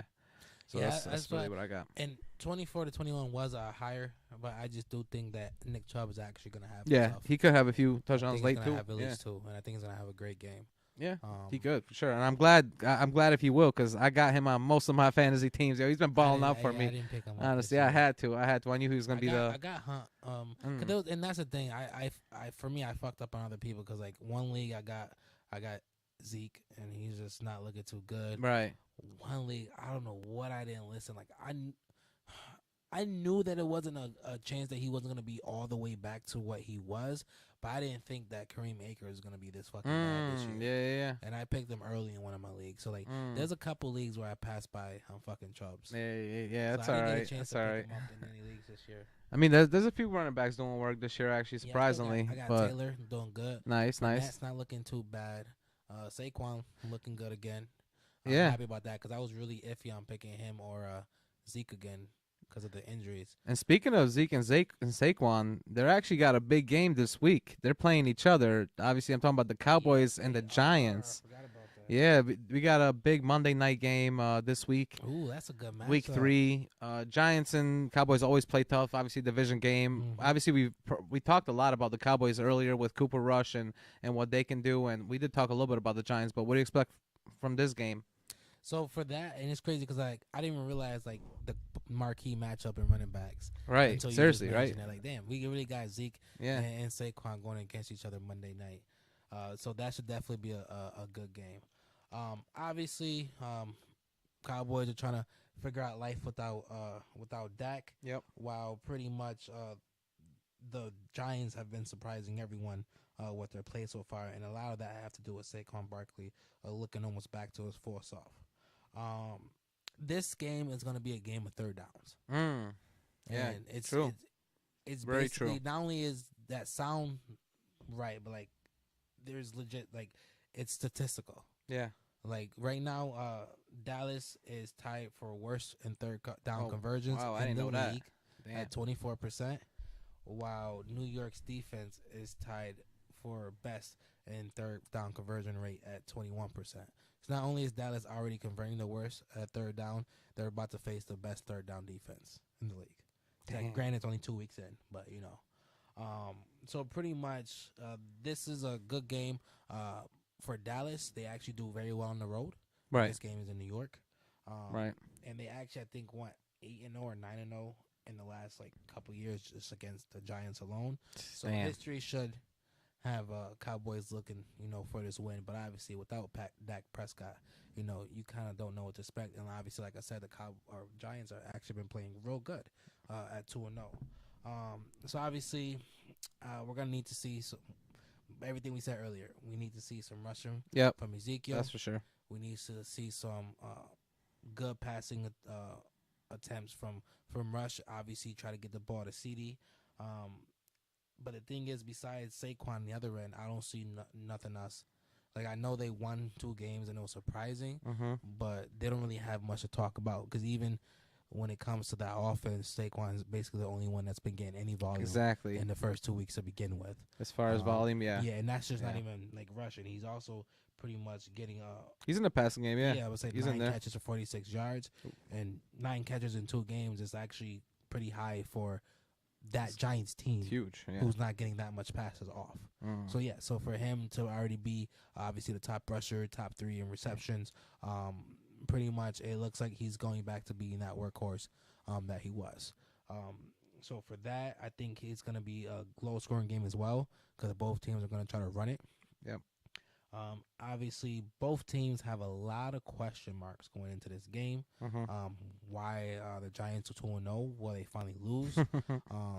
Can the Cowboys actually win without Cooper Kupp? I mean, not Cooper Kupp. Jesus. I can see it's Cooper. With Cooper Rush. With Cooper Rush. All these same names, bro. Yeah. So, all these same names. But like with Cooper Rush, and obviously, I think that the Cowboys defense is going to have a great potential to step up. Yep. So I think Michael Parsons is finally going to get some, not finally, but I think he's again going to excel this week. Nice, He's going to be a key part in stopping Saquon. I agree. And I think the Cowboys will actually walk away with a win. And I had it, for 24-14. Still kind of low scoring because they're going to go run heavy. But I do believe that the Cowboys will at least get 3 touchdowns on the board, while the Giants will kind of struggle just to get 1 touchdown. Wow. Oh, see, I don't know. I think a lot of people think the Giants are going to put more up on the points. That's what I expect, because I think that the Giants are going to try to go pass heavy in this game. I do expect them to throw a little bit more. There's been a lot of crazy reports about Kenny Galladay so far. Like, supposedly after week 2, he wasn't even at his locker. They paid him that crazy contract, and now week 2, he didn't even show up at his locker right after the game. 15 minutes after the game, he was out of there, which is crazy. Nobody knows what's going to happen with him. But right now, the top receiver is Sterling Shepard, and he's been playing very, very well. And they got this other guy who's been playing well too, James. He's been playing really well on offense for them, as well as Saquon, who you talked about. I think that, they played some easy teams. The Giants did the first 2 weeks of the season, that's for sure. And this is going to be their biggest test so far, even though they're playing a team without their starting quarterback. This is going to be the biggest defensive test that they play against. With Diggs in the backfield with the Cowboys, and with Micah Parsons, who I think he's gonna get another sack or two this week. He's gonna raise his sack total again on Daniel Jones. I think that they're gonna try to pass it though because they know that you got Parsons out there. You know, they do got a lot of linebackers out there as well. Dallas does that are pretty decent, but you're gonna try to pass on Diggs. I think you're gonna try to get Shepard on Diggs and try to go in the middle and throw some slants. Try to move the ball, and you're right about the game being a game of third downs. I think that whoever wins that third down, whoever has more third downs and wins those, they're gonna win the game for sure.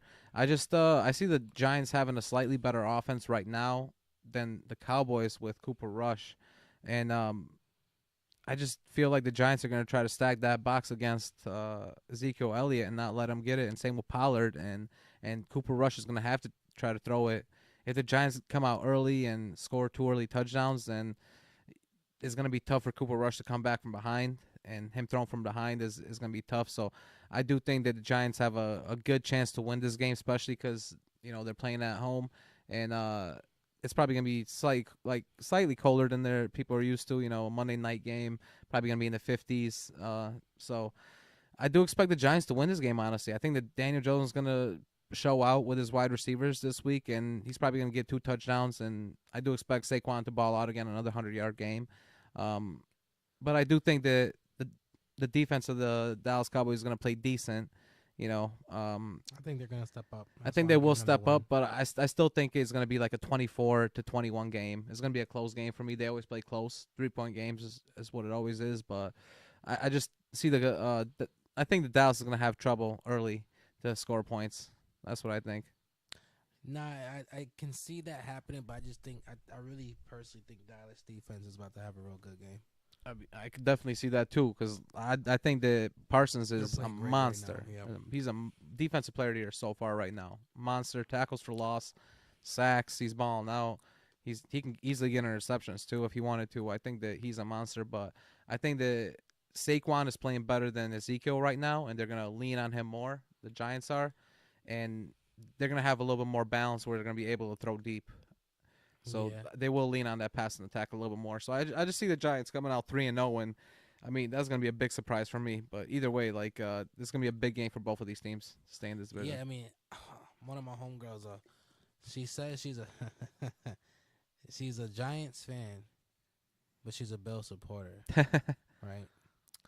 But I always see her with Bills gears on. Damn. Hyping the Bills up. Well, she's like me. Most of our friends and family are Bills, but right. She's like she loves football, so I always talk shit to her. I mean, you're actually a Giants supporter. Damn. And you're a Bills fan. You're a Bills fan, right? But she was ecstatic when they went 2-0. Right. So I know she'll be extremely ecstatic if they go 3-0. Yeah, I mean, and that's the division game already down. Huge game. It's a huge game. I still don't see Daniel Jones as being that franchise quarterback for the Giants, but I do see him being a competent quarterback that could get him to the playoffs.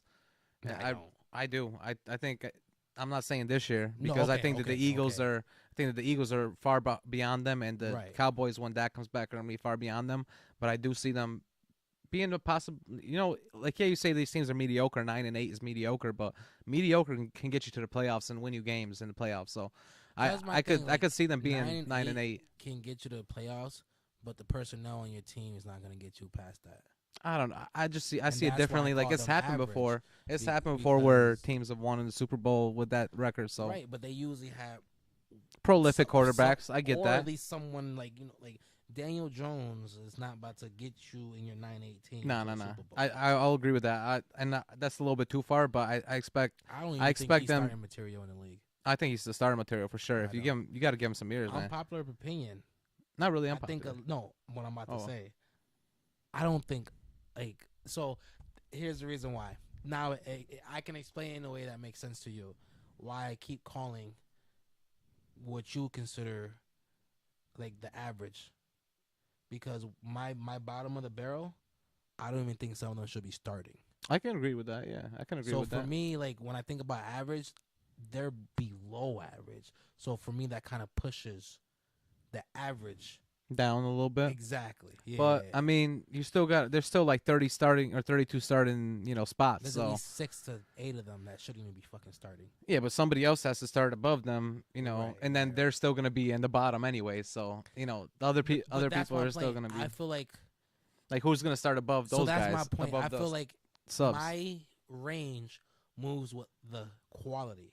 Yeah, And yeah, I right get now, that. the I get that. quality is not that great. Like, I agree you with got that. The top 5. There's top that are 5 and then elite, there's then there's a top 10 that are great, and then honestly for me, under 12, bro, it just drops. Yeah, but I can't believe that you put Justin Herbert under 10. Like honestly, So I I'll couldn't redo see that. that. Yo, I can't see might that just at be all. my recency bias of everyone's like hype for him. He might be. I mean, he's not 10. better than Derek Carr. Or he's better than Derek Carr. I mean, right? He's better than Jameis, I would say. He's better than Tua. A lot of people. So this is the big comparison: Tua and Justin Herbert, because they were He's drafted. better than Tua. So remember, Tua got drafted one pick behind Herbert, so they're always gonna be together. They're always gonna be like, looked at with each other.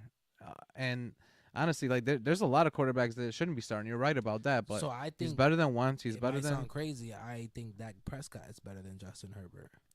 See, I think that Dak Prescott's done it for longer, and he actually had he had a 5,000-yard season. So at this point, I would put Dak Prescott better. Right. Like I would and agree that's with the that. thing. Like for me, it's also like I would agree with that. year 3. Like there might be some quarterbacks who might just be just as average as Herbert, but have a little bit more on their resume. I could see that, but I mean, if you're looking at Matt Ryan right now and Justin Herbert, then I still see Herbert better than Matt Ryan, and Matt Ryan is a Hall of Fame quarterback. To me, I think that with his passing yards, the amount of passing yards he's had, he's top 10 in NFL all time in passing yards. So he's definitely. Would you put Kyler above him? Above Justin? No, wait. No. Kyler hasn't. No, Kyler hasn't done nothing yet. He hasn't won a playoff game. He had one decent year that had an amazing defense. Resume wise, almost getting MVP is more than anything Justin's done.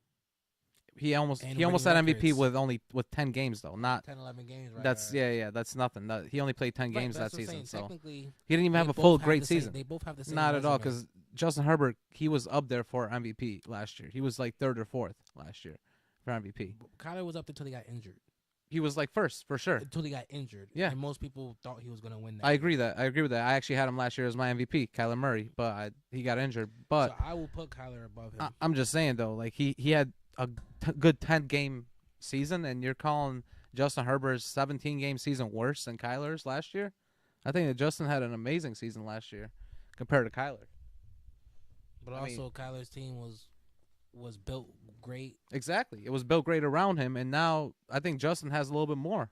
He does have more. He's got more. We'll see there. But before we keep getting off track, because we're I know, right? Because Because spend hours talking about. that's an like, amazing we're gonna keep topic, coming back to that. Yes, that's a good topic. Yeah, because we'll I see didn't about know. him. I didn't understand how strongly I felt about that. That's what I know, right? Me too, though. Until we started talking. I don't know. About, I didn't. like, I don't think I even cared about Justin Herbert before. That's today. what I thought, but obviously I like it. I must. And obviously like this I dude, don't. right?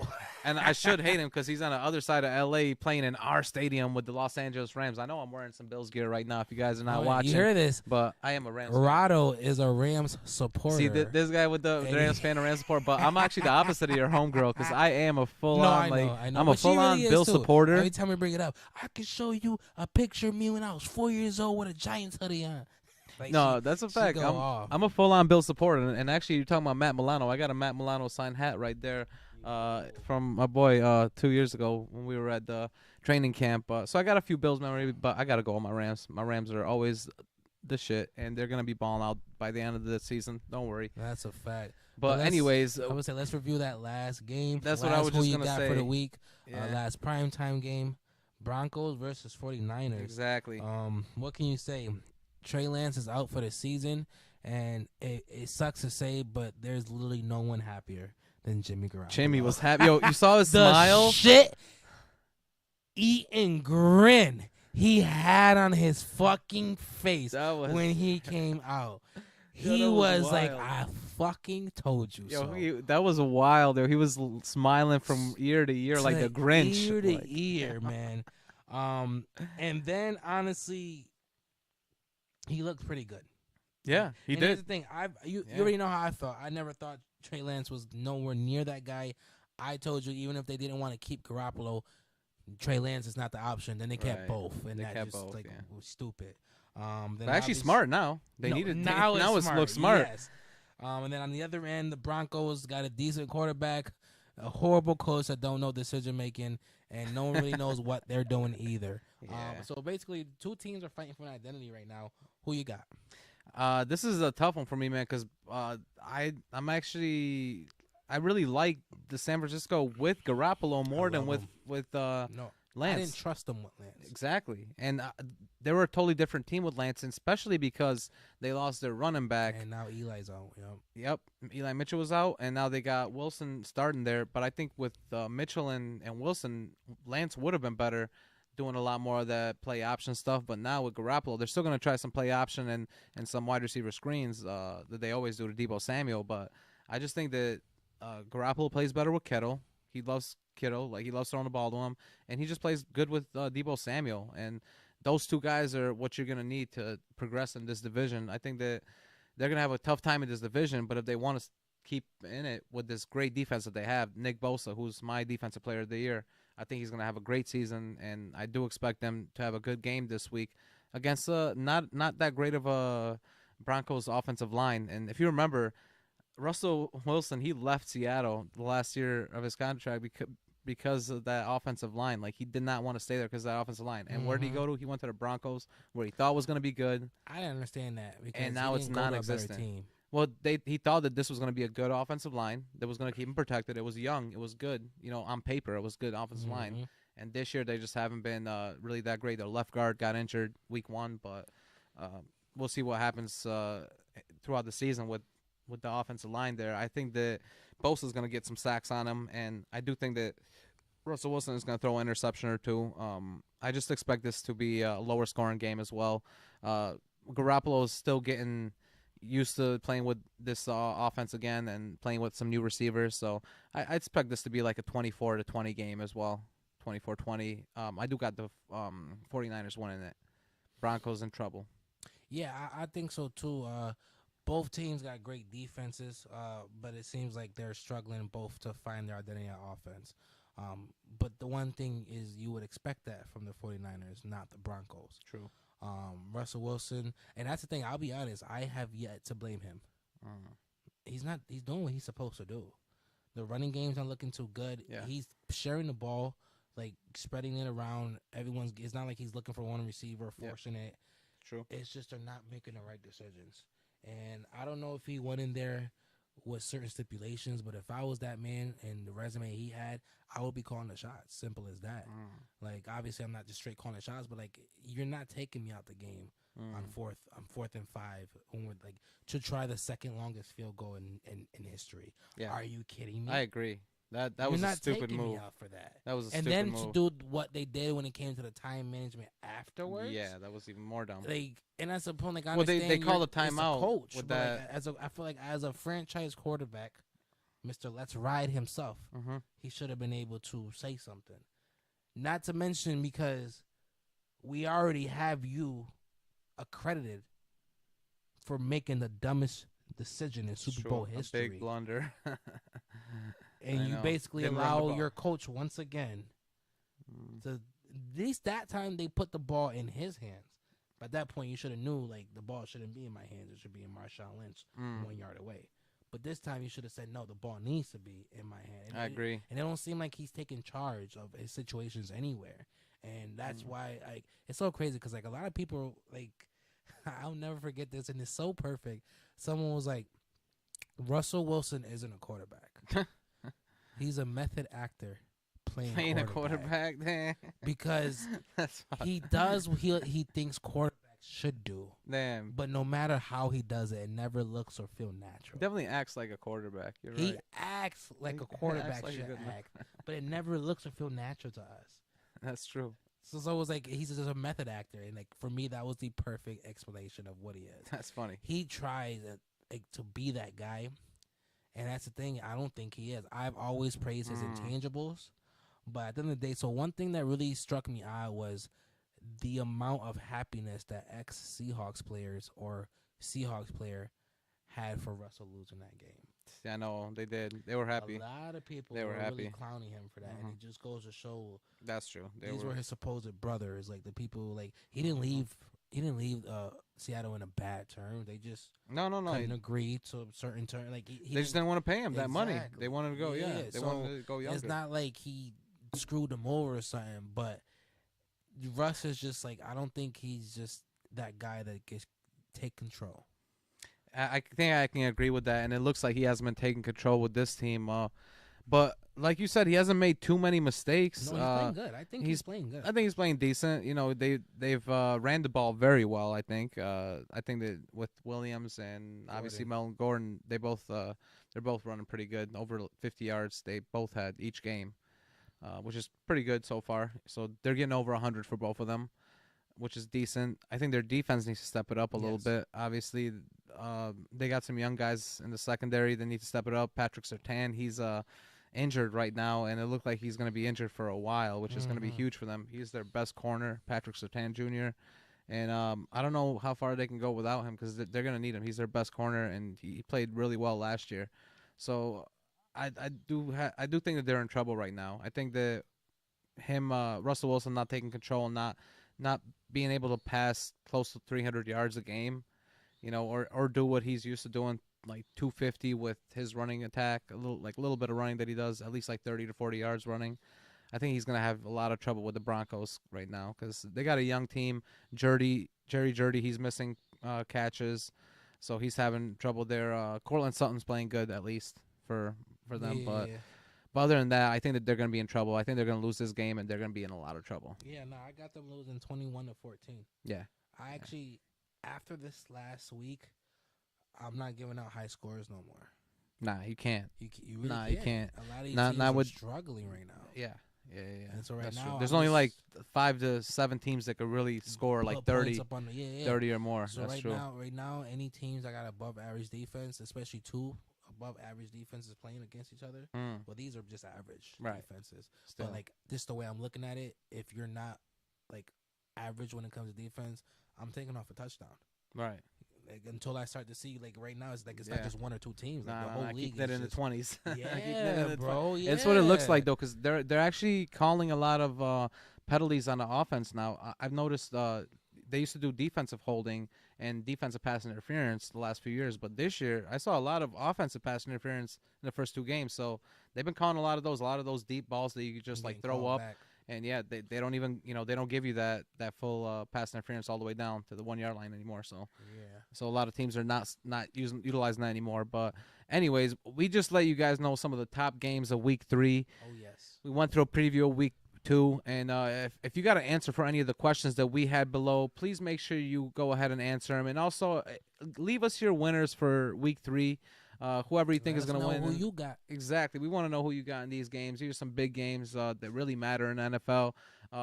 Also, if you guys want to check us out on Twitch, we got like some really cool stuff going on there. We put up all our videos there, our live videos, as well as some of our old videos we're going to start putting on there so you guys can check out some of our recorded episodes that are actually more, you know, that we got more hot takes to talk about and more debate episodes, you know. So definitely we'll give you guys those, as well as our Patreon account. Go check us out, Patreon/whoyougot. We got some merch over there if you guys sign up for 3, 6, and 9 months. Also, we got a lot of stuff that is going to be behind the scenes there that we're going to start putting on there, as well as like questions that you guys can ask us. So make sure you guys check that out.